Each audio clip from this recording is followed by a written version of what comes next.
इस कहानी की शुरुआत में हम बर्फीली पहाड़ियों के बीच तांजीरो नाम के लड़के को देखते हैं जो अपनी छोटी बहन को पीठ पर उठाए शहर की तरफ बढ़ रहा था। नेजुओ काफी घायल थी। तांजीरो खुद से ही सवाल पूछे जा रहा था कि ये सब क्यों हुआ। चाहे जो कुछ भी हो जाए पर मैं तुम्हें मरने नहीं दूंगा। अब हमें 2 दिन पहले का सीन दिखाया जाता है। तांजीरो कोयला शहर में बेचने के लिए निकलने वाला था। वो काफी गरीब परिवार का लड़का होता है और उसके पिता के गुजर जाने के बाद अब सारी जिम्मेदारियां तांजीरो के ऊपर आ गई थी। उसकी माँ कहती है कि आज बर्फबारी काफी ज्यादा हो रही है, अगर चाहो तो कल चले जाना। तांजीरो कहता है कि इस नए साल पर मैं अपने पूरे परिवार को भरपेट खाना खिलाना चाहता हूँ, इसीलिए मैं जितना हो सके कोयला बेच कर आऊंगा। पर उसके छोटे भाई बहन साथ चलने की जिद करते हैं। मौसम खराब होने से तांजीरो ने समझाकर शहर की तरफ निकल जाता है। वो पहाड़ियों पर रहते थे जिससे उसे शहर पहुंचने में काफी वक्त लगता है। तांजीरो हमेशा लोगों की मदद किया करता था, इसीलिए शहर में सभी लोग उसे जानते थे और सभी उसका कोयला खरीदना चाहते हैं। तभी रेस्टोरेंट की मालकिन एक लड़के को पकड़कर बाहर ले आई।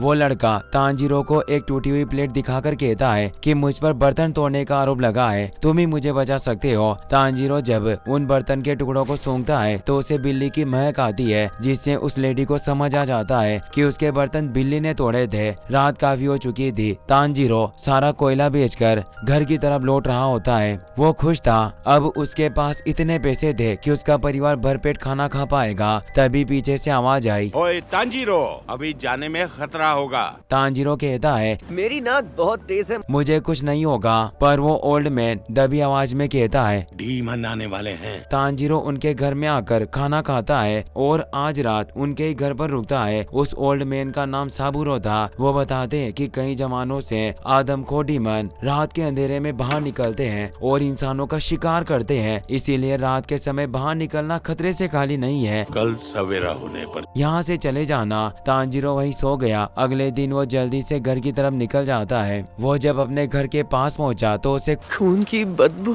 वो काफी डर गया। उसके घर के बाहर उसके भाई बहन की लाशें पड़ी हुई थी। उसकी पूरी फैमिली को डीमन ने मार डाला था। तांजीरो को कुछ समझ नहीं आता कि ये सब किसने किया होगा।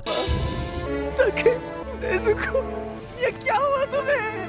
नेजुको की सांसें अभी भी चल रही थी, इसीलिए वो उसे बचाने के लिए शहर की तरफ बढ़ने लगा। वो पूरी हिम्मत से आगे बढ़ रहा था, पर ठंडी हवाओं से उसके सीने में दर्द हो रहा है। वो अपनी बहन को हौसला देता है कि चाहे कुछ भी हो तुम्हारा भाई तुम्हें बचा लेगा। पर तभी नेजुको की बॉडी हिलने लगी और वो एक डीमन में तब्दील हो रही थी। तांजीरो का पैर इससे फिसल गया और वो दोनों नीचे जा गिरे, पर बर्फ की वजह से वो जिंदा बच गया था। जब वो संभला तो नेजुको अपने पैरों पर खड़ी थी। वो कहता है, तुम्हें चलने की कोई जरूरत नहीं है। मैं तुम्हें उठाकर शहर तक ले चलूंगा। पर नेजुको का चेहरा और हाथ डीमन में बदल चुके थे और उसके ऊपर हावी होने लगी। तांजीरो खुद को बचाने के लिए कुल्हाड़ी को उसके मुंह में दे देता है। नेजुको की बॉडी पूरी तरीके से डीमन में बदलने लगी थी। उसका वजन बढ़ता ही जा रहा था। तांजीरो को एहसास होता है कि जब मैं किसी दूसरे के घर में था तब किसी डीमन के द्वारा मेरे पूरे परिवार को यही सब सहना पड़ा होगा, जिससे उसके आंखों में आंसू आ गए और वो कहता है कि नेजुको मैं तुम्हें कुछ नहीं होने दूंगा, तुम्हें होश में आना होगा। तुम डीमन नहीं बन सकती। अपने भाई की आवाज से नेजुको भी होश में आने लगी थी, जिससे उसकी आंखों में से आंसू आने लगे। तभी वहाँ एक डीमन स्लेयर आता है जो नेजुको को मारने की कोशिश करता है, पर तांजीरो अपनी बहन को बचा लेता है। डीमन स्लेयर कई पीढ़ियों से डीमन का खात्मा करते हुए आ रहे हैं और बहुत ही कम लोग डीमन स्लेयर बन पाते हैं। इस लड़के का नाम तोमियोका होता है। हाथ में कटाना देख तांजीरो समझ चुका था कि कोई नॉर्मल आदमी नहीं है। तभी एक पल में ही वो नेजुको को अपने हाथों में ले लेता है और कहता है, मेरा काम है डीमन को जान से मारना, इसीलिए मुझे इस लड़की को भी खत्म करना होगा। तांजीरो कहता है कि इसे मत मारो, ये मेरी छोटी बहन है और आज तक इसने किसी की भी जान नहीं ली। मेरे घर में एक अजीब सी गंध थी, शायद उसी ने मेरी पूरी फैमिली की जान ली। मैं नहीं जानता कि ये कैसे डीमन में बदल गई। तोमियो को बताता है कि तुम्हारी बहन के घाव में कहीं किसी डीमन का खून लग गया होगा। इंसानों को खाने वाले डीमन इसी तरह अपनी जनसंख्या बढ़ाते हैं, मुझे इसे मारना ही होगा। तांजीरो कहता है कि इसे ना मारे, मैं इसे किसी को भी नुकसान नहीं पहुंचाने दूंगा और वापस इंसान में बदल दूंगा। तोमियो को कहता है कि ये ठीक नहीं हो सकती, डीमन बनने के बाद वापस इंसान में बदलने का कोई जरिया नहीं है। तो तांजीरो कहता है ढूंढ लूंगा मैं कोई ना कोई तरीका जरूर ढूंढ लूंगा। पर तोमियोका उसे मारने लगा, जिससे तांजीरो उससे रहम की भीख मांगने लगते हैं और अपनी बहन को मारने से मना करता है। तोमियोका गुस्से में कहता है, तुम्हारे जैसा कमजोर इंसान जो गिड़गिड़ाने के सिवा और कुछ नहीं कर सकता। तुम अपने परिवार का बदला लेना चाहते हो, अपनी बहन को ठीक करना चाहते हो, पर तुम जैसे कमजोरों के पास बदला लेने का कोई जरिया नहीं होता। तुम जैसे बस ताकतवर के पैरों के नीचे कीड़े की तरह कुचल जाते हैं। तुम्हारी बहन को बदलने का तरीका शायद किसी डीमन को पता होगा, लेकिन डीमन कभी तुम्हारी मदद नहीं करेंगे। अगर तुम्हें इतनी हिम्मत है तो तुमने अपनी बहन को बचाने के लिए तुमने कुल्हाड़ी से वार क्यों नहीं किया? तांजीरो काफी दुखी हुआ। तोमियोका इन बातों से उसके अंदर गुस्सा जगाना चाहता था, क्योंकि कभी ना शांत होने वाला गुस्सा इंसान को काफी ताकतवर और हार ना मारने की शक्ति देता है, और इससे ही एक महान डीमन स्लेयर का जन्म होता है। तांजीरो का गुस्सा भी अब फूट चुका था। वो पत्थर से तोमियोका पर हमला करने लगा और जल्दी से अपनी कुल्हाड़ी के साथ उस पर हमला करने आता है, पर वो अपने आसान से हमले से ही उसे ढेर कर देता है। पर तोमियोका हैरान हुआ, क्योंकि उसके हाथ में कुल्हाड़ी नहीं थी। कुल्हाड़ी को तांजीरो ने पत्थर के साथ ही आसमान में फेंक दिया था, जो तोमियोका की तरफ बढ़ रही थी, पर वो उससे बच जाता है। पर तोमियोका इससे इम्प्रेस हो चुका था। उसने गुस्से में भी चालाकी से काम लिया। अपने भाई को इस हालत में देख नेजुको को काफी गुस्सा आता है और वो तोमियोका को दूर करके अपने भाई को प्रोटेक्ट करने लगी। तोमियोका हैरान हुआ, क्योंकि आज तक जो सभी इंसान डीमन बने वो अपने ही परिवार को खा जाते थे, पर नेजुको ने ऐसा नहीं किया। इससे तोमियोका को भी एहसास हो गया कि ये दोनों भाई बहन काफी अलग हैं, और वो नेजुको को मारने के बजाय उसे बेहोश कर देता है। अब हमें तांजीरो के कॉन्शियसनेस का सीन दिखाया जाता है, जहां उसकी माँ कहती है कि मुझे माफ करना बेटा, कि मैंने तुम्हें अकेला छोड़ दिया। मैं नेजुको को तुम्हें सौंपती हूँ। तांजीरो की आंख खुल गई। नेजुको उसके पास ही पड़ी थी और तोमियोका ने उसके मुंह पर बेम्बू मुझे लगा दिया था, ताकि वो गलती से भी किसी को खा ना सके। तोमियोका तांजीरो से कहता है कि तुम मजबूत बनकर ही अपने परिवार का बदला और अपनी बहन को बचा सकते हो। सागिरी पर्वत के नीचे उरोकोदाकी सांकोजी नाम का एक बूढ़ा आदमी रहता है, जो तुम्हें डीमन स्लेयर बनने की ट्रेनिंग देंगे। अभी तुम्हारी बहन सेफ है, क्योंकि अभी सूरज नहीं निकला। तुम्हें अपनी बहन को सूरज से बचाकर रखना होगा। और वो वहाँ से निकल गया। तांजीरो अपनी बहन के साथ अपनी फैमिली को दफनाकर उनकी आत्मा को शांति देता है और अपनी बहन के साथ सागिरी माउंटेन की तरफ निकल जाता है। वो सिर्फ रात के समय सफर करते हैं, जिससे उन्हें मास्टर सांकोजी के पास पहुंचने में बहुत वक्त लग रहा था। तांजीरो गांव में बांस लेकर एक टोकरी बनाता है, क्योंकि वो दिन की रोशनी में भी सफर करना चाहता था। नेजुको उस टोकरी में बैठ जाती है। टोकरी पर कपड़ा लपेटकर वो अपने सफर पर निकल जाता है। रात को जब वो एक पहाड़ से गुजर रहा था, तभी उसे एक घर नजर आता है, जिसमें लाइट भी जल रही थी, और उसमें से अचानक खून की बदबू आने लगी। उसे लगा कि वहाँ कोई घायल हो गया है, इसलिए वो अंदर मदद करने आता है। पर वहाँ एक डीमन मौजूद था, जो उस घर में मौजूद लोगों को मारकर खा रहा था। इंसान खाने वाला डीमन देखकर तांजीरो काफी घबरा गया। पर नेजुको, जो अब डीमन बन चुकी थी, लोगों की लाशें देख उसके मुंह से पानी आने लगा। डीमन के लिए इंसानी बॉडी सबसे पौष्टिक आहार होता है। वो डीमन तांजीरो पर हमला करने लग जाता है। तांजीरो उसकी गर्दन पर वार करता है, पर उसका एक घाव काफी जल्दी भर जाता है और वो तांजीरो को मारने लग जाता है। नेजुको खुद पर कंट्रोल करती है और जोर से किक मारकर उस डीमन का सर धड़ से अलग कर देती है। ये देख तांजीरो दंग रह गया, पर वो डीमन मरा नहीं था। वो वापस से तांजीरो को मारने की कोशिश करता है, पर नेजुको उसे दूर फेंक देती है। डीमन हेड भी बोल उठा, तुम दोनों में से एक डीमन है ना? तभी दाल में कुछ काला लग रहा था। इंसान और डीमन साथ साथ क्या कर रहे हैं? तभी उस डीमन का धड़ नेजुको पर हमला करने लग जाता है। तांजीरो से बचाने के लिए जाता है, पर डीमन हेड जिसके हाथ उगाए थे वो तांजीरो की कुल्हाड़ी पकड़ लेता है। डीमन का धड़ उसे मारते हुए जंगल में ले गया था। तांजीरो उस डीमन हेड से छुटकारा पाना चाहता था, पर वो डीमन अपने बालों से उसकी कुल्हाड़ी को जकड़ रहा था। तांजीरो गुस्से में अपने सर से उसे हिट करता है। उसका सर इतना कठोर था कि उस डीमन को भी काफी जोर से लगती है, और तांजीरो उसे कुल्हाड़ी के साथ ही पेड़ पर दे मारता है। तांजीरो जल्दी से अपनी बहन को बचाने के लिए भागता है। डीमन का धड़ उसे मार रहा था। तांजीरो से दूर फेंकने लगता है, पर वो उसके साथ ही खाई में गिरने लगा। पर नेजुको अपने भाई को बचा लेती है और उस धड़ के नीचे गिरने से वो डीमन बेहोश हो गया था। तांजीरो से खत्म करना चाहता था, पर ये वो डीमन नहीं था जिसने उसकी फैमिली को मारा था, क्योंकि तांजीरो की नाक काफी तेज होने से वो एक बार किसी का खून सूंघकर उसे पहचान सकता था। था, उसके हाथ कांप रहे थे।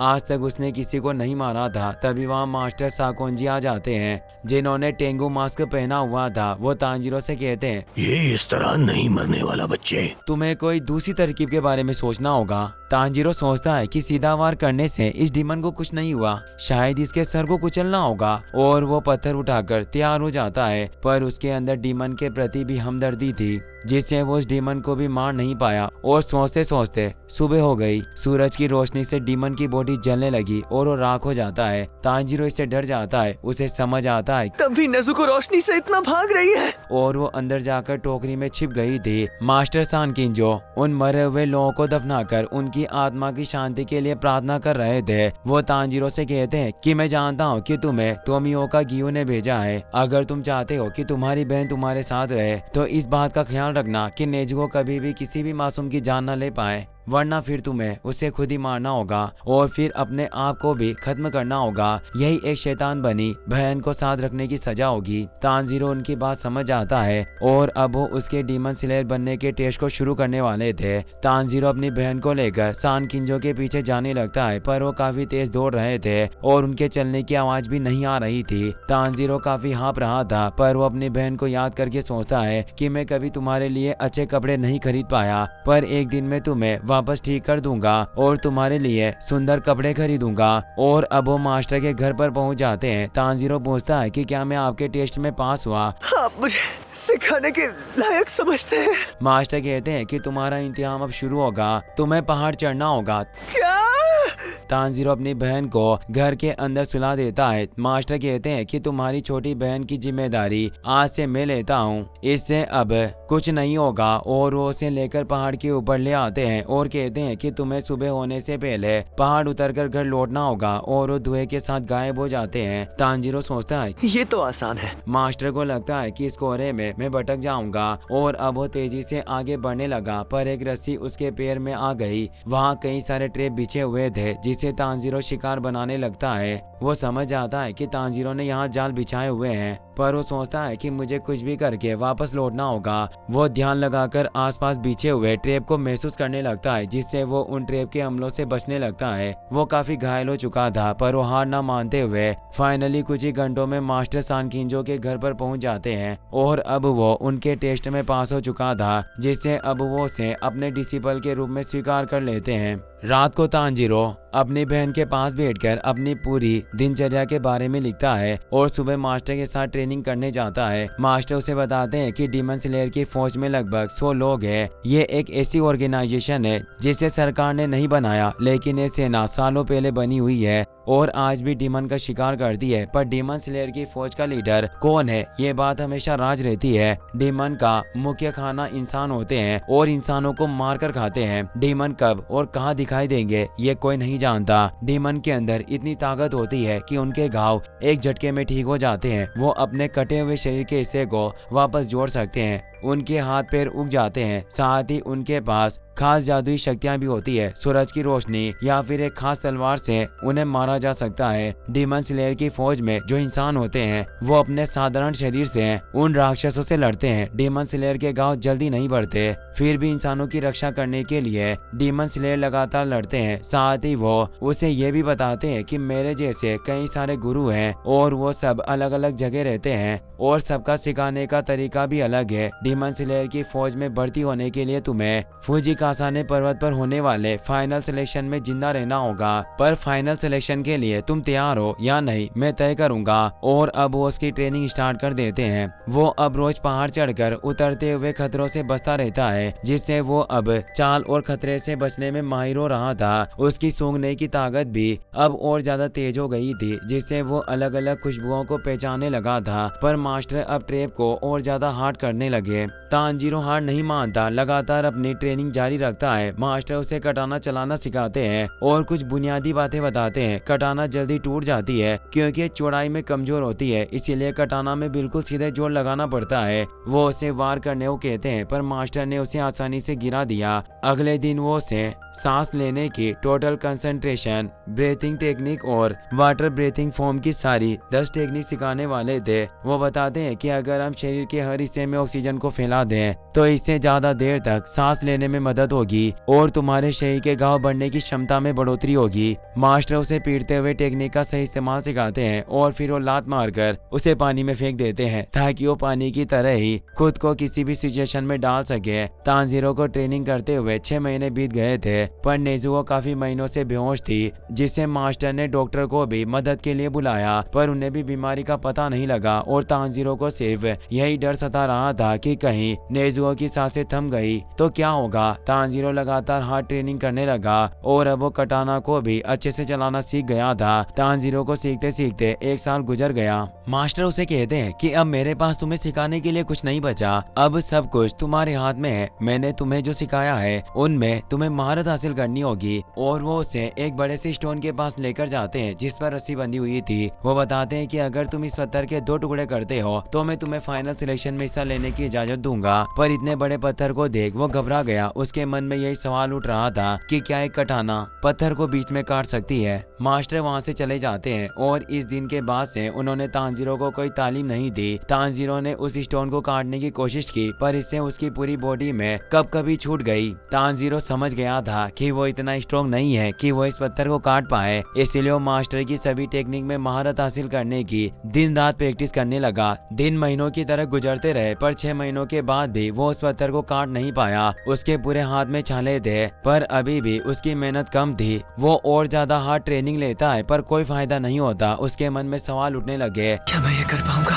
क्या मैं नेजुको को बचा पाऊंगा? वो अपने सर को पत्थर पर मारने लगा। तभी वहाँ एक लड़का आ गया जिसका नाम साबितो होता है। वो बोला, मर्द को कभी रोना नहीं चाहिए। उसने लोमड़ी का मास्क पहना हुआ था। तांजीरो से देख हैरान था। वो कहता है कि अगर तुम मर्द के बच्चे हो और खुद को मर्द समझते हो तो सब बर्दाश्त करो। वो उस पर अपनी लकड़ी की तलवार से हमला करता है, पर इन हमलों को तांजीरो सह नहीं पाता और दूर हो जाता है। तांजीरो उस पर हमला नहीं करना चाहता था क्योंकि उसकी तलवार लकड़ी की थी, पर साबितो हंसते हुए कहता है कि तुम्हें लगता है कि तुम मुझे चोट पहुंचा सकते हो? मैं तुमसे ज्यादा शक्तिशाली हूँ। मैं इस पत्थर को भी काट चुका हूँ। तांजीरो ये सुन हैरान हो गया। साबितो इतना ज्यादा तेज था कि तांजीरो से देख भी नहीं पा रहा था और वो उसे नीचे गिरा देता है और कहता है कि तुमने अभी तक कुछ नहीं सीखा। यहाँ तक तुमने मास्टर सांजिओ की सांस लेने की तकनीक में भी महारत हासिल नहीं की। तुमने अपने शरीर को भी कुछ नहीं सिखाया। तांजीरो लड़ते हुए कहता है कि मैं अपनी पूरी कोशिश कर रहा हूँ, पर उसका कोई फायदा नहीं हो रहा। साबितो कहता है कि अगर तुम मर्द हो तो तुम्हें आगे बढ़ना ही होगा, इसके अलावा तुम्हारे पास कोई रास्ता नहीं है। और वो एक पावरफुल स्वॉर्ड अटैक से उसे बेहोश कर देता है। तांजीरो की जब आंख खुलती है तो उसके पास माकोमो नाम की लड़की आती है जो भी पहले मास्टर सानकिंजो की डिसिपल हुआ करती थी। तांजीरो से कहता है कि वो लड़का काफी अच्छा तलवारबाज था, उसका एक भी हमला बेकार नहीं था। मैं भी उसके जैसा बनना चाहता हूँ,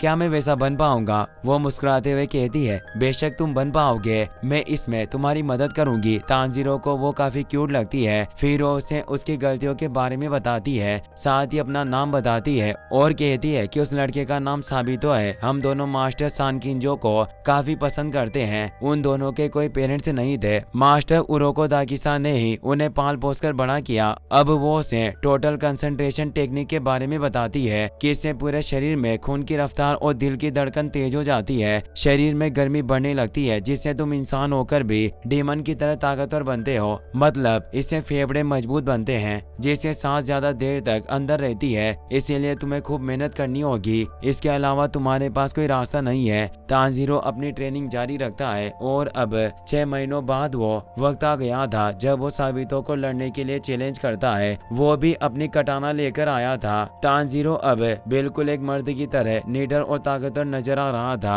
और अब वो दोनों फुल पावर से हमला करने के लिए आगे बढ़े, पर तांजीरो ने अपना हमला साबितो से फेले कर दिया, जिससे साबितो का मास्क कट गया। उसके चेहरे पर स्कार का निशान था। साबितो मुस्कुराया और माकिमो भी मुस्कुरा रही थी और उसे कहती है कि तुम अपनी ट्रेनिंग को कभी भी मत भूलना और प्रतियोगिता में जीत कर आना। दोनों अचानक वहाँ से गायब हो गए और तांजीरो ने जिस स्लेट से साबितो का मास्क काटा था उससे ही वो बड़ा पत्थर भी 2 हिस्सों में कट गया था। वो समझ गया कि उसके सूंघने की क्षमता काफी बढ़ चुकी है और किसी के साथ लड़ते हुए हमेशा महक आती थी और एक कमजोरी की डोर नजर आती है जो उसकी कटाना के साथ जुड़ जाती है और फिर एक तेज वार से कटाना कमजोरी पर वार करके उसे काट डालती है। इस तरह से ही उसने पत्थर को काटा था। मास्टर ओरोको दाकी वहां जाते हैं। वो कहते हैं कि मेरा तुम्हें फाइनल सिलेक्शन में भेजने का इरादा नहीं था, क्योंकि मैं और बच्चों को उस कंपटीशन में मरते हुए नहीं देखना चाहता। मुझे लगा था कि तुम इस पत्थर को कभी नहीं काट पाओगे, पर तुमने मुझे गलत साबित कर दिया। तुम्हारी मेहनत सफल हुई तांजीरो, तुम एक बहुत ही काबिल बच्चे हो। रात को मास्टर उसके लिए लजीज खाना बनाते हैं, जिससे तांजीरो हैरान था और पूछता है कि आखिर ये सब किसी लिए है। वो कहते हैं कि ये तुम्हारी ट्रेनिंग पूरी होने की खुशी में है, और वो उसे पेट भरकर खाना खाने ही कहते हैं। मन ही मन में वो सोच रहे थे तांजीरो का जीवन अब और ज्यादा कठिन होने वाला है। आने वाले दिन परेशानी और अंधेरे से भरे होंगे, इसीलिए मैं चाहता हूँ कि आज की रात तुम बिना किसी फिक्र के आराम करो। तांजीरो फाइनल सिलेक्शन के लिए तैयार होने लगता है। मास्टर उसकी जरूरत की सारी चीजें भी पैक करने लगे और बताते हैं कि तुम्हें भी ज्यादा से ज्यादा पौष्टिक खाना खाना चाहिए, क्योंकि डीमन भी इसी तरह ताकतवर बनते हैं। उनके लिए पौष्टिक आहार इंसान होते हैं। वो जितने ज्यादा इंसानों का शिकार करेंगे वो उतने ही ज्यादा ताकतवर बनेंगे, और उनका शरीर भी पावर के साथ बदलता रहता है। और तो और वो जादुई शक्तियों में भी महारत हासिल कर लेते हैं। तुम्हारी नाक जब और ज्यादा तेज हो जाएगी तो तुम्हें पता चल जाएगा कि किस डीमन ने कितने लोगों को खाया है। वो अलमारी में से एक लोमड़ी का मास्क निकालते हैं और तांजीरो को सौंपते हुए कहते हैं कि ये तुम्हें बुरी नजर से बचाएगा। इस पर मैंने तंत्र मंत्र भी किए हैं। अगले दिन तांजीरो फाइनल सिलेक्शन के लिए निकलने वाला था, पर वो पहले अपनी बहन नेजुको को देखता है, जो पिछले 2 सालों से सोई हुई थी और अभी तक भी वो जागी नहीं थी। पर वो उससे वादा करता है कि मैं हर हाल में वापस लौटकर जरूर आऊंगा। देखो, तुम अपनी बहन की फिक्र मत करना, मैं उसका अच्छे से ख्याल रखूंगा। और अब तांजीरो फुजिकासाने माउंटेन के लिए रवाना हो जाता है। जाते जाते वो कहता है कि आप साबितो और माकिमो को भी मेरा थैंक्स कहना, उन्होंने भी ट्रेनिंग में मेरी काफी मदद की। मास्टर हैरान हुए क्योंकि वो दोनों तो अब इस दुनिया में नहीं थे, वो फाइनल सिलेक्शन में मारे गए थे। तांजीरो उसे माउंटेन पर पहुंच जाता है जहाँ विस्टीरिया के काफी सारे फूल थे, और वहाँ उसके ही जैसे 20 बच्चे ये टेस्ट देने आए थे, जिनमें जेनेसु नाम का एक डरपोक लड़का भी होता है। वहाँ 2 टीन गर्ल आती है जो बताती है कि आज रात होने वाले डीमन सिलेक्शन में भाग लेने के लिए आप सभी का स्वागत है। इस फुजिकासाने माउंटेन पर काफी सारे डीमंस हैं, जिन्हें कई सारे डीमन स्लेयर ने बंदी बनाया हुआ है, जो इस पहाड़ से बाहर नहीं निकल सकते। उनके बंदी होने की वजह यही है कि यहाँ मौजूद विस्टेरिया के फूल से सारे डीमन डरते हैं, इसीलिए उन फूलों को पहाड़ी की चोटी से लेकर निचले हिस्सों तक लगाया गया है। पर 7 दिनों तक यहाँ फूल नहीं खिलेंगे, इसीलिए डीमन आएंगे, और अगर आप 7 दिनों तक यहाँ जिंदा रह पाए तो ही आप फाइनल सिलेक्शन में पास हो पाएंगे। तांजीरो जोश से आगे बढ़ता है और अब वो सभी माउंटेन के अंदर आ गए थे। तांजीरो सोचता है कि मुझे बस यहाँ किसी तरह 7 दिन जिंदा रहना है, जिसमें हम दिन के समय आराम कर पाएंगे, क्योंकि सूरज निकलते ही डीमन मारे जाते थे। इसीलिए वो पूरी की तरफ बढ़ता है, क्योंकि सूरज उसी दिशा से निकलता था। तभी तांजीरो को डीमन की महक आने लगती है, पर उसे डीमन कहीं नजर नहीं आ रहा था। तभी डीमन ऊपर से उस पर हमला कर देता है। तांजीरो दूर हटकर बच गया। वहाँ 2 डीमन मौजूद थे जो दोनों ही तांजीरो को खाना चाहते थे। तांजीरो डर गया था। आज से पहले उसने एक डीमन भी नहीं मारा, जिससे उसके हाथ कांप रहे थे, पर वो हिम्मत करके दोनों डीमन से फाइट करने लग जाता है और सोचता है कि मुझे शांत होकर पहले इनकी चालों को समझना होगा और अपनी सीखी हुई स्किल से इनका खात्मा करूंगा। वो टोटल कंसंट्रेशन वाटर ब्रीथिंग को एक्टिवेट करता है, जिससे उसे डीमन के कमजोरी की डोर नजर आने लगती है, और वो 4th फॉर्म का इस्तेमाल करके उन दोनों डीमन को एक झटके में ही काट देता है। कटाना से कटे होने की वजह से दोनों डीमन मारे जाते हैं। वो मन ही मन काफी खुश हो रहा था कि मैं डीमन से जीत गया। मैं ताकतवर बन गया, मेरे इतने दिनों की मेहनत सफल हो गई, मैंने सब सीख लिया। और वो मास्टर ओरोको दाकी की कटाना देखकर कहता है कि मास्टर की तलवार से काटने पर हड्डियां भी नहीं बचती। उसे मास्टर की बातें याद आने लगी कि डीमन का कमजोर हिस्सा उनकी गर्दन होती है, पर साधारण कटाना से काटने पर भी वो नहीं मरते। जिस पर तांजीरो पूछता है कि आखिर फिर उन्हें कैसे मारा जा सकता है। मास्टर बताते हैं कि डीमन स्लेयर की फौज की सारी कटाना एक खास लोहे से बनाई जाती है, और सिर्फ इन्हीं से डीमन को मारा जा सकता है। ऐसी कटाना को निचिरिन कटाना कहते हैं। तांजीरो दिल का काफी साफ था। वो डीमन के आत्मा की शांति की भी प्रार्थना करता है, तभी उसे जिससे एक बहुत ही गंदी बदबू आने लगती है। एक लड़का तेजी से भाग रहा होता है, वो काफी डरा हुआ था। उसके पीछे विशालकाय और डरावना डीमन होता है, जिसे देखकर तांजीरो की भी हवा टाइट हो जाती है। ये क्या चीज है? लड़का नीचे गिर गया था और कहता है कि ये इतना बड़ा डीमन कहाँ से आ गया, जबकि यहाँ तो सिर्फ लो लेवल के डीमन थे। उस डीमन ने पहले ही एक लड़के को मार दिया था, जिससे वो पूरा ही निगल जाता है। उसकी शक्तियाँ और ज्यादा बढ़ जाती है। डर के मारे वो लड़का वहाँ से भागने लगता है, पर वो डीमन उसे भी पकड़कर अपने पास खींच लेता है और खाने वाला होता है। तांजीरो काफी डरा हुआ था, पर वो खुद पर काबू करता है और खुद को हौसला देता है कि मुझे इसकी मदद करनी होगी। मैं अब पहले जैसा कमजोर नहीं रहा। इस डीमन ने ही माकिमो और साबितो को मारा था। उन दोनों की आत्माओं को दिखाया जाता है। वो दोनों परेशान थे क्योंकि उस डीमन ने जैसे उन्हें मारा, कहीं तांजीरो का भी वैसा ही हश्न न हो। तांजीरो फुल स्पीड के साथ वाटर ब्रीथिंग के सेकंड फॉर्म वाटर व्हील से डीमन के हाथ को काट देता है, जिससे उस लड़के की जान बच जाती है। वो डीमन तांजीरो के सर पर लगा हुआ मास्क देखकर खुश हुआ कहता है, अरे वाह, मेरी प्यारी लोमड़ी फिर आ गई। तांजीरो कहता है कि क्या तुम उरोको दाकी को जानते हो? डीमन कहता है कि उसी की वजह से मैं यहाँ कैद हूँ। 47 साल पहले का सीन दिखाया जाता है जब उरोको दाकी डीमन का शिकार किया करता था। उस वक्त ये डीमन एक छोटे बच्चे के जैसा था, पर वो लगातार इंसानों को खाकर अपनी पावर को बढ़ा रहा था। इसीलिए उरोको दाकी उसे मारने आए थे। वो डीमन उनसे जीत नहीं पा रहा था। वो घायल हालत में वहाँ से बचकर भागने लगा, पर उरोको दाकी ने उसका पीछा किया और उसे पकड़कर यहाँ कैद कर दिया। वो लड़का कहता है कि तुम झूठ बोल रहे हो, इतने सालों तक डीमन जिंदा नहीं रह सकते। यहाँ पर सिर्फ वही डीमन है जिन्होंने 2-3 इंसानों को खाया है। वो डीमन कहता है कि मैं 2 सालों से जिंदा हूँ और इस जेल में मैंने तुम जैसे 50 बच्चे खाए हैं, जिनमें से 13 उरोको दाकी के स्टूडेंट थे और अब तुम 14 नंबर पर हो। तांजीरो इससे काफी डर जाता है। वो समझ गया कि माकिमो और साबितो को भी इसने ही मारा है। वो डीमन हंसते हुए कहता है कि इस लोमड़ी के मास्क की वजह से मैं उरोको दाकी के चेलों को पहचान लेता हूँ, क्योंकि इनकी बनावट भी उनके टेंगु मास्क की तरह होती है और इन्हीं मास्क की वजह से उसके आज तक सारे डिसेबल मारे गए और वो एक तरह से मेरे पेट में है। और उस छोटी लड़की माकिमो को तो काफी तड़पाकर मारा था, उसके हाथ पैर चीर दिए और फिर उसे निगल गया। तांजीरो को काफी गुस्सा आया और वो उस पर हमला करने पड़ता है। वो डीमन अपने कई सारे हाथों से उस पर हमला करने लगा, पर तांजीरो उसके सभी हाथों को काटता जा रहा था। तभी उसे साबितो की आवाज आती है जो कहता है कि तुम्हें शांत रहना होगा, अपनी सांसों को संभालो और ध्यान लगाकर अटैक करो। पर तांजीरो गुस्से में था, जिससे वो डीमन उसे दूर फेंक देता है, जिससे वो फॉक्स का मास्क भी बिखर गया।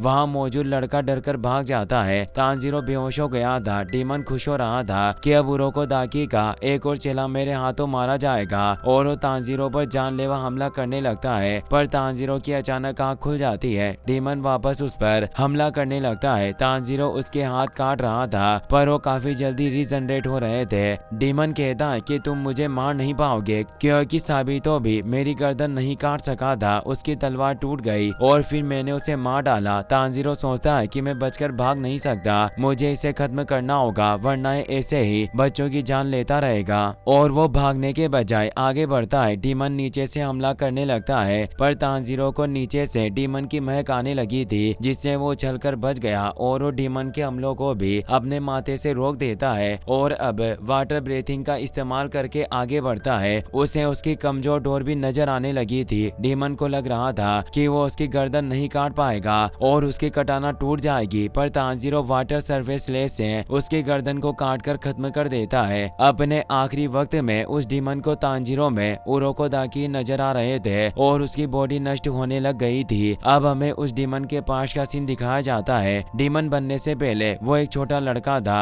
जो अपने भाई से काफी प्यार करता था, पर डीमन बनने के बाद उसने अपने ही भाई को मार डाला, जिसका उसे पछतावा था और वो अपने भाई का साथ वापस चाहता था। तांजीरो को उसके अंदर से उदासी की महक आ रही थी, इसीलिए वो उसका हाथ पकड़ लेता है, जिससे उस डीमन की आंखों से भी आंसू आने लगे, क्योंकि तांजीरो ने एक भाई के रूप में उसकी इच्छा पूरी की थी। तांजीरो प्रार्थना करता है कि ईश्वर आपसे विनती विनती है कि आप अगले जन्म में इसे डीमन के रूप में मत भेजिएगा। और अब उस डीमन के खाए हुए सभी बच्चे की आत्मा आजाद हो जाती है, जिसमें साबितो, माँ कीमो भी होते हैं। और वो सभी अब वहाँ से सागिरी पर्वत की तरफ लौटने लगते हैं, जहाँ उनके मास्टर उरोको दाकी रहते हैं। तांजीरो कहता है कि जब मैं मरूंगा तो मेरी आत्मा भी वहीं जाएगी। वक्त गुजरता जाता है। तांजीरो को वहाँ जंगल में रहते हुए 3 दिन हो गए थे। उसका कई सारे डीमन से सामना हुआ, पर वो सभी डीमन को मारने से पहले पूछता है कि डीमन को वापस से इंसान बनाने के लिए क्या करना चाहिए। वो नेजुको को ठीक करना चाहता था, पर वो डीमन सिर्फ उसे मारना चाहते थे, जिससे तांजीरो को उन्हें खत्म करना पड़ता है। वो काफी थक गया था। अचानक उसे एहसास होता है कि वहाँ विस्टेरिया के फूल खिल आए हैं, यानी 7 दिन गुजर गए थे और तांजीरो बच गया था। थोड़ी देर में सवेरा हो जाता है। 3 और कंटेस्टेंट वहां जाते हैं। तांजीरो परेशान हुआ कि क्या हम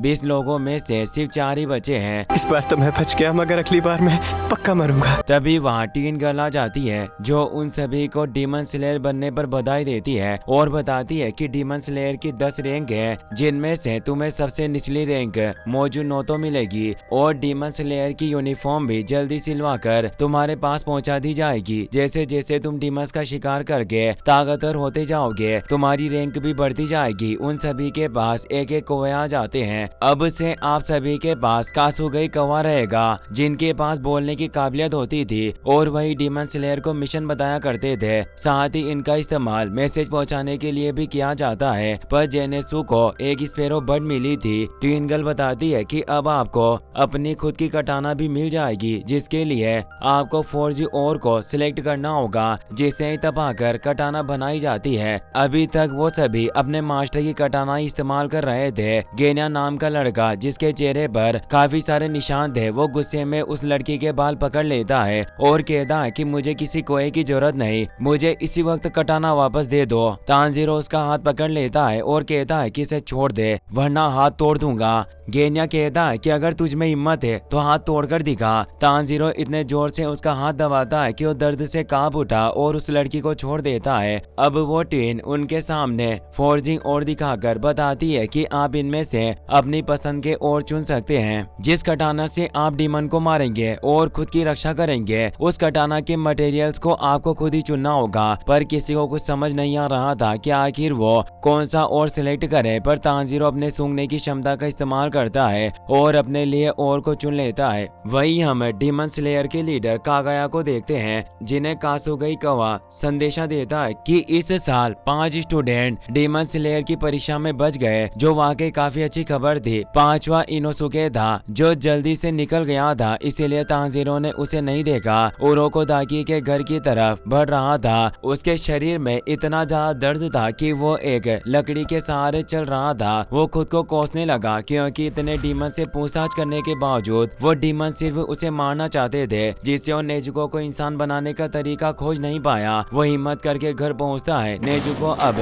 जाग चुकी थी। यह देखकर तांजीरो खुश हुआ। दोनों एक दूसरे को गले लगा लेते हैं। तांजीरो कहता है कि तुम 2 सालों तक सोई रही, मैं काफी डर गया था, मुझे लगा कि तुम फिर कभी नहीं उठोगे। उरोको दाकी भी वहाँ गए थे। वो उन दोनों को गले लगा लेते हैं। वो खुश थे कि तांजीरो जिंदा लौट आया। रात का सीन दिखाया जाता है। उरोको दाकी पूछते हैं कि क्या तुमने उस खतरनाक डीमन को हरा दिया। तांजीरो हाँ में जवाब देता है। उरोको दाकी को इससे शांति मिलती है और अब वो से बताते हैं कि डीमन कई प्रकार के होते हैं। कुछ जादुई शक्ति वाले डीमन होते हैं जो ब्लड डीमन आर्ट का प्रयोग करते हैं। आज के बाद शायद तुम्हें ऐसे ही डीमन का सामना करना पड़े। उन डीमन से लड़ना नॉर्मल डीमन के मुकाबले काफी मुश्किल हो सकता है, लेकिन मुझे यकीन है कि तुम्हें कुछ नहीं होगा। तांजीरो उनकी बात समझ जाता है और वो पूछता है कि नेजुको को देखकर ऐसा लगता है कि वो बाकी डीमन से काफी अलग है। आज तक उसने किसी भी इंसान को खाने की कोशिश नहीं की। क्या ये भी किसी तरह का ब्लड डीमन आर्ट है? उरोको दाकी कहते हैं कि ऐसा नहीं है। जहाँ तक मेरा अंदाजा है, शायद नेजुको इंसानों को खाने की बजाय गहरी नींद में सोकर अपने जख्मों को भर रही है और अपनी ताकत को बढ़ा रही है। तांजीरो अपनी बहन के पास बैठे हुए ही सो जाता है और वादा करता है कि मैं तुम्हें जरूर बचाऊंगा। अब हम 5 दिन बाद का सीन देखते हैं। अजीब सी टोपी पहना हुआ आदमी उरोको दाकी के घर आ जाता है, जो बताता है कि मेरा नाम हागा नेजुका है, मैं कामादो तांजीरो की कटाना लेकर आया हूँ। हूँ जो मैंने खुद अपने हाथों से बनाई है। तांजीरो रेस्पेक्ट देते हुए बताता है कि मेरा नाम ही कमादो तांजीरो है। वो बताते हैं कि यह नीचिरिन कटाना है जिसमें इस्तेमाल होने वाले मटेरियल सूरज के सबसे पास वाले पहाड़ से मिलते हैं जो स्कारलेट क्रिम्सन आयरन सैंड और स्कारलेट क्रिम्सन ओर होते हैं। इसीलिए कटाना सूरज की किरणों को सोख सकती है। पर तांजीरो उनकी बातें ध्यान से नहीं सुन रहा था जिससे हागान जुका गुस्सा करने लगे। उन्होंने जोकर का मास्क पहना हुआ था जिससे तांजीरो घबरा जाता है। पर हागान जुका उसकी आंखें और बाल देखकर कहते हैं कि तुम तो बिल्कुल एक चमकते सूरज की तरह हो। फायर से जुड़े हुए कबीले में तुम जैसा लड़का पैदा हो तो उसे काफी शुभ माना जाता है और ये नीचिरिन कटाना भी अपना रंग बदल सकती है। जब तुम इसे लोगे तो जरूर इसका रंग भी बदल कर लाल हो जाएगा। और वो उसे नीचिरिन कटाना सौंप देते हैं। तांजीरो उस कटाना को निकाल कर देखता है। कटाना लाल होने के बजाय काले रंग की हो जाती है। तांजीरो घबरा जाता है और वो पूछता है कि क्या काला रंग अच्छा नहीं होता, क्या यह अशुभ है? उरोकोदाकी कहते हैं कि ऐसा नहीं है, पर यह गहरा काला रंग इतना मशहूर नहीं है। हागा नजुको गुस्से में आग बबूला हो गए। वो लाल रंग की कटाना देखने की उम्मीद लगाए बैठे थे, इसीलिए वो तांजीरो पर हमला कर देते हैं। पर तभी वहाँ कासुगाई को आ जाता है जो बताता है कि कामादो तांजीरो उत्तर पश्चिम की ओर रवाना हो जाओ। नॉर्थ वेस्ट टाउन में लड़कियां गायब हो रही है। वहाँ छिपे डीमन का तुम्हें खात्मा करना होगा। डीमन स्लेयर के रूप में यह तुम्हारा सबसे पहला मिशन है। नॉर्थ वेस्ट टाउन का सीन दिखाया जाता है। सातोको नाम की लड़की अपने मंगेतर काजुमी के साथ टहल रही थी पर अचानक वो गायब हो जाती है। हर रात वहाँ से एक ना एक लड़की गायब हो जाती थी। तांजीरो डीमन स्लेयर की ड्रेस पहनकर मिशन पर जाने के लिए तैयार हो जाता है। उरोकोदाकी बताते हैं कि तुमने जो डीमन स्लेयर की यूनिफॉर्म पहनी है वो एक खास कपड़े से बनी है। इसमें सांस लेना आसान है, यह आसानी से जल नहीं सकती। कोई भी नॉर्मल डीमन इसे चीर नहीं पाएगा। और याद रखना कि यह नीचिरिन कटाना भी अपने मालिक के अनुसार रंग बदलती है और हर एक रंग की अलग खासियत होती है। पर मैं गहरी काली तलवार के बारे में ज्यादा कुछ नहीं जानता क्योंकि मैंने सुना है कि ये उन काबिल तलवारबाजों को मिलती है जो ज्यादा ऊंचाइयों पर नहीं पहुंच पाते और मारे जाते हैं। तांजीरो जरा भी उदास नहीं होता, उल्टा वो तो कहता है कि मैं नहीं जानता कि डीमन स्लेयर बनकर मैं क्या कर पाऊंगा, पर मैं नेजुको को जरूर वापस इंसान बनाऊंगा। उरोकोदाकी कहते हैं कि मुझे भी तुम पर पूरा भरोसा है और उसे एक बॉक्स देकर बताते हैं कि यह तुम्हारे लिए एक गिफ्ट है। दिन के समय तुम अपनी बहन को इसमें रखकर सफर कर सकते हो। ये स्टेटस पाइन नाम की एक खास लकड़ी से बना है। ये हल्का होने के बावजूद बाहर से काफी सख्त है क्योंकि इस पर पत्थर की लाख का इस्तेमाल किया गया है। तांजीरो इसके लिए मास्टर को थैंक्स कहता है और अब वो अपनी बहन के पास आकर उस बॉक्स को खोल देता है। नेजुको उस बॉक्स के अंदर बैठ जाती है। तांजीरो कहता है कि अब से हम हर पल साथ रहेंगे। तांजीरो अब उरोकोदाकी से विदा लेता है और अपने पहले मिशन के लिए निकल जाता है। नॉर्थ वेस्ट टाउन सागिरी पर्वत के पास ही था, इसीलिए वो काफी जल्दी उस टाउन में पहुंच जाता है। सातोको के गायब होने से काजुमी की हालत काफी खराब हो जाती है। सातोको के पिता ने उसे खूब पीटा था और वो भी सातोको की याद में अपना सुख चैन सब गंवा बैठा। तांजीरो गांव वालों की बातें सुनता है जिससे उसे पता चलता है कि कल रात सातोको गायब हुई थी। इसीलिए वो काजुमी को रोककर उस जगह के बारे में पूछता है जहाँ से सातोको गायब हुई थी। काजुमी तांजीरो को उस जगह पर लेकर आया। तांजीरो जब सूंघकर देखता है तो उसे वहाँ डीमन की महक आने लगती है, पर वो काफी हल्की थी, इसीलिए वो सभी जगह पर उस महक को सूंघकर पता लगाने की कोशिश करता है। तांजीरो को ढूंढते ढूंढते रात हो गई थी। काजुमी भी उसके साथ था। काजुमी को भी डर लग रहा था। वही हम टोकी नाम की लड़की को देखते हैं जिसे उसके पेरेंट्स रात के समय घर पर ही रहने की हिदायत देते हैं। टोकी अपने कमरे में सोने चली जाती है, पर अचानक उसके कमरे में एक अजीब सी परछाई नजर आने लगी। देखते ही देखते डीमन के हाथ बाहर आए जो लड़की को खींचकर जमीन में ले गए। तांजीरो को भी उस लड़की की महक और तेजी से आने लगती है। वो समझ चुका था कि डीमन बाहर आ चुका है, इसीलिए वो तेजी से भागते हुए आगे बढ़ने लगा। उसकी रफ्तार देखकर अब काजुमी को भी एहसास हो जाता है कि वो वाकई एक डीमन स्लेयर है। तांजीरो को जमीन के अंदर से डीमन और एक लड़की की महक आ रही थी, इसीलिए वो जमीन पर कटाना मारकर उस लड़की को बाहर निकाल लेता है। वो डीमन सामने आ जाता है जिसके पास दलदल की पावर थी जिससे वो जमीन में कहीं भी ट्रेवल कर सकता था। इससे तांजीरो परेशान होता है कि ये एक जादुई डीमन है जो ब्लड डीमन आर्ट का इस्तेमाल करते हैं। वो डीमन काफी ज्यादा गुस्सा था और वो वापस अंदर चला जाता है। तांजीरो उस लड़की को काजुमी को सौंप देता है और उस डीमन पर हमला करने के लिए तैयार हो जाता है। अंदर से एक साथ 3 डीमन बाहर निकलते हैं, जिससे तांजीरो टोटल कंसंट्रेशन के 8 फॉर्म का इस्तेमाल करता है। और अब हम पास का सीन देखते हैं जब उरोकोदाकी ने उसे बताया था कि इस दुनिया में केवल एक ही ऐसा डीमन है जो अपने खून का इस्तेमाल करके इंसानों को डीमन बनाने की काबिलियत रखता है, जो इस दुनिया का सबसे पहला डीमन किबुत्सुजी मुजान है, जो आज से 1000 साल पहले डीमन बनने वाला पहला इंसान था। और वही वो हत्यारा है जिसने तुम्हारे परिवार के लोगों की जान ली और तुम्हारी बहन को डीमन बनाया। जहाँ तक मुझे लगता है कि उसके पास तुम्हारी बहन को ठीक करने का तरीका जरूर होगा। तांजीरो ने अपने एक स्लेश में उन तीनों डीमन के हाथ काट दिए थे, पर वो उनके कमजोर हिस्सों को काट नहीं पाया। वो डीमन बच गए थे। तांजीरो सोचता है डीमन कभी भी ग्रुप में नहीं रहते, जरूर इन डीमन ने खुद को 3 हिस्सों में बांट लिया होगा। चाहे कुछ भी हो जाए मैं हार नहीं सकता। मुझे इनसे किबुत्सुजी मुजान के बारे में पूछना है। तभी वो डीमन पीछे से हमला करने वाला था, पर तांजीरो उस पर हमला करके उसे रोक देता है। डीमन दूर जाकर उसे कहता है, लड़के मेरे बीच में मत आ। अगर हमने इन्हें खाने में देर की तो लड़कियां बेस्वाद हो जाएगी। हम सिर्फ 16 साल की लड़कियों को खाते हैं। कम उम्र की लड़कियां हसीन होने के साथ लजीज होती है। इन्हें खाने में काफी मजा आता है। तीनों डीमन एक साथ उस पर हमला करने लग जाते हैं। वो तांजीरो को चोट पहुंचाने वाले थे। अचानक नेजुको ने किक मारकर उस डीमन को दूर फेंक दिया। तीनों डीमन हैरान थे। आखिर एक डीमन स्लेयर के साथ डीमन क्या कर रही है? क्या एक डीमन और डीमन स्लेयर साथ काम कर सकते हैं? ये हो क्या रहा है? नेजुको को कामुकी और टोकी में अपने छोटे भाई बहन नजर आ रहे थे। वो प्यार से उन्हें सहलाने लगी। तांजीरो को मास्टर की बात याद आती है। उन्होंने बताया था नेजुको जब गहरी नींद में थी तब मैंने उस पर जादू कर दिया। सारे इंसान तुम्हारे परिवार का हिस्सा है, तुम्हें उनकी हिफाजत करनी है और डीमन तुम्हारे दुश्मन है। यही वजह थी कि नेजुको उन दोनों को भी अपने परिवार का हिस्सा समझ रही थी। वो डेमोनिक पावर के साथ डीमन पर हमला करने जाती है, पर वो थर्ड डीमन जमीन में जाकर बच जाता है। फर्स्ट डीमन अभी भी उसके सामने था। वो उसे दूर ले जाना चाहता था, पर तांजीरो उसे वापस बुला लेता है। रास्ते के बीच सेकंड डीमन उसे पकड़ने की कोशिश करता है, पर नेजुको आसानी से बचकर तांजीरो के पास आ जाती है। तांजीरो सोचता है कि नेजुको अब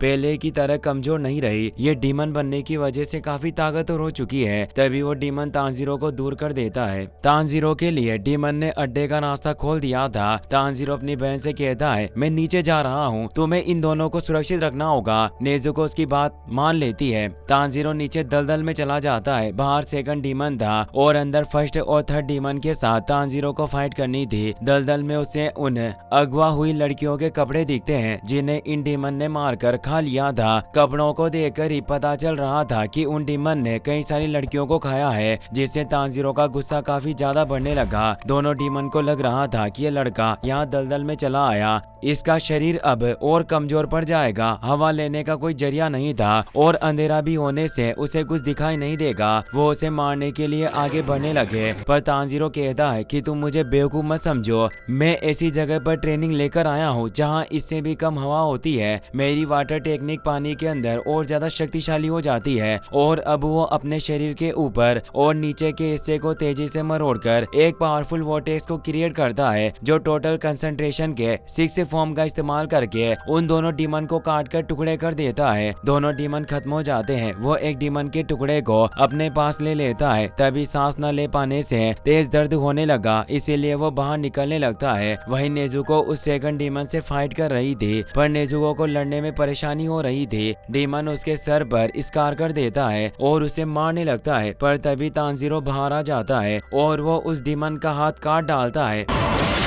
उसके चेहरे पर अब खौफ नजर आने लगा। तांजीरो से पूछता है, किबुत्सुजी मुजान के बारे में तुम्हें जो भी पता है सब कुछ बता दो। पर मुजान का नाम सुनते ही वो डीमन इतना ज्यादा डर गया कि उसे विजन आने लगे। मुजान सभी डीमन को अपने कंट्रोल में रखता था और उसने उसे बताया था कि तुम मेरे बारे में कभी भी किसी को कुछ नहीं बताओगे। अगर बताया तो मुझे पता चल जाएगा, क्योंकि मेरी नजर तुम पर हमेशा रहेगी। तांजीरो को उस डीमन में से खौफ की महक आ रही थी और वो डीमन लगातार यही यही कहे जा रहा था, मैं तुम्हें कुछ नहीं बता सकता।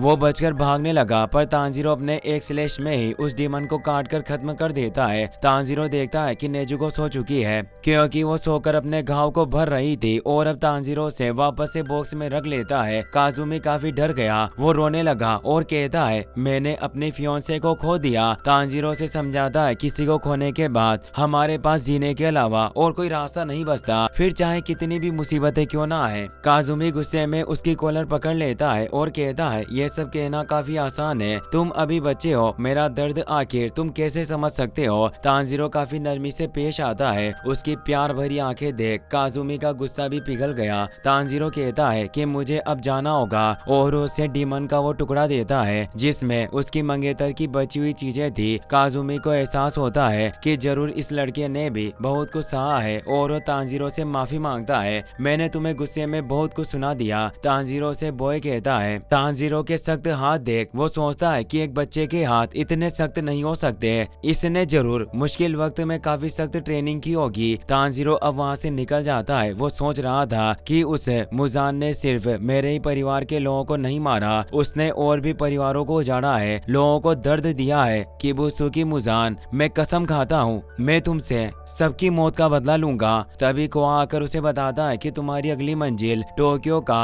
आसाकुसा शहर है, खबर मिली है कि वहाँ डीमन छिपे हुए हैं। तांजीरो परेशान हुआ कहता है मैंने अभी ही मिशन पूरा किया है, थोड़ा आराम तो कर लेने दो। कासुगाई कोआ लगातार यही कहे जा रहा था, तुम्हें इसी वक्त निकलना होगा। अब वो टोक्यो के आसाकुआ शहर में आ जाता है। तांजीरो शहर की ऊंची इमारतें और आधुनिक चीजें देख हैरान था। गरीब परिवार का लड़का होने से वो शहर की तरक्की देख हैरान था। तांजीरो शहर से दूर नूडल खाने जाता है, तभी उसे एक बहुत ही भयानक खून की महक आने लगी। उसके हाथ कांपने लगे, ये बिल्कुल वैसी महक थी जैसी उसके घर से आ रही थी। वो समझ गया कि एक किबुत्सुजी मुजान है और वो तेजी से भागकर उस महक का पीछा करता है। वो उस तक पहुंच जाता है, पर मुजान एक इंसान की बेश में था। तांजीरो को उस पर गुस्सा आ रहा था, वो अपनी कटाना से उसे मारने लगता है, पर तभी वो देखता है कि मुजान के हाथ में एक छोटी लड़की है जो उसकी बेटी होती है, साथ ही उसकी वाइफ भी मौजूद थी। तांजीरो के होश उड़ गए, वो इतना घबराया हुआ था कि उसके हाथ पैर कांपने लगे। मुजान ने डीमन होने के बावजूद अपनी एक इंसानी फैमिली बसाई हुई है, जबकि ये खुद इंसानों को खाता है। मुजान की वाइफ रे पूछती है कि क्या आप इस लड़के को जानते हैं। मुजान नाटक करते हुए कहता है मैं खुद नहीं जानता कि ये लड़का कौन है और इसे क्या हुआ है, मैंने आज से पहले इस बच्चे को कभी नहीं देखा।